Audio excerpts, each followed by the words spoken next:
2002 Washington, D.C. sniper attacks. 3 weeks of fear introduction.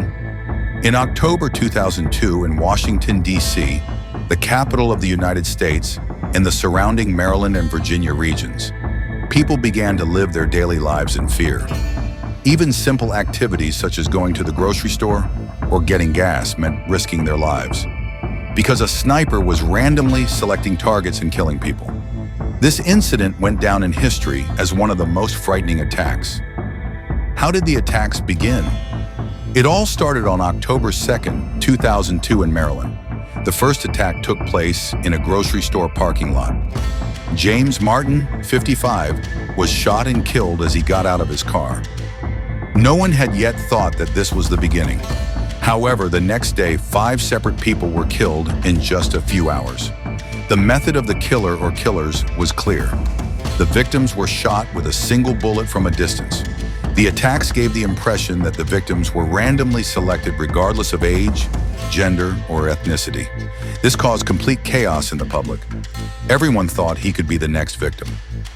Police initial response. As the attacks began, local and federal law enforcement launched a major operation to find the people behind them. However, there were no witnesses to the attacks. Not a single clue could be found.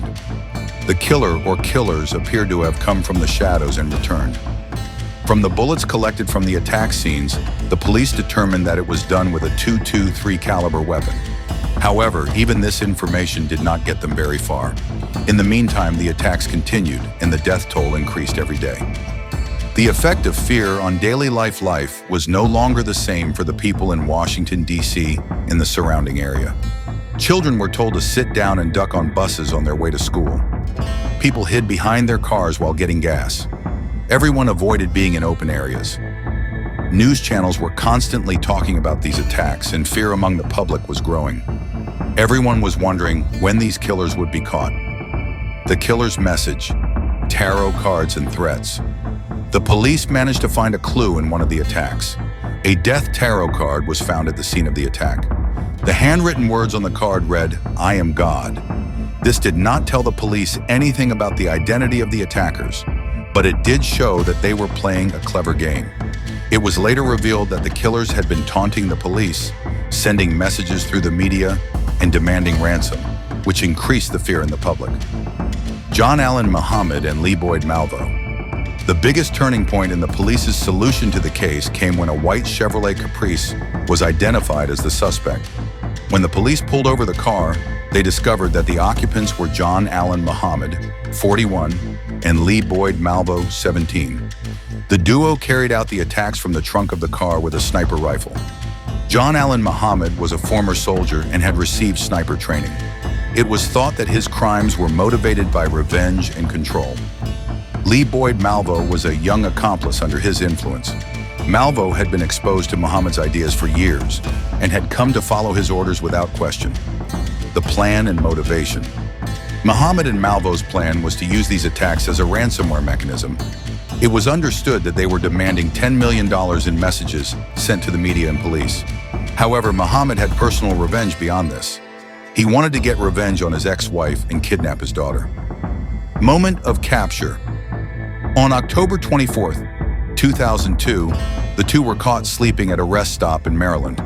The Bushmaster X M15 rifle used in the attacks was found in the trunk. This was a key piece of evidence in solving the case. Trial process and outcome. John Allen Muhammad was sentenced to death after a trial in 2003 and was executed by lethal injection in 2009. Lee Boyd Malvo was sentenced to life in prison due to his youth. However, over the years, his lawyers have filed motions to have his sentence reviewed. Impact on society. The 2002 Washington, D.C. sniper attacks have affected people's minds in America not only at that time, but for years to come. People saw how everyday life that was considered safe could suddenly be threatened. These attacks also reminded us that terrorism is not only an international threat, but also a local one. Conclusion.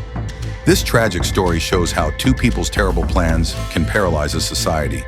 However, justice being served and the criminals being caught also proves the strength of the legal system. The Washington, D.C. sniper attacks have been etched into our memories as both a cautionary tale and an important case for understanding the dark sides of human nature.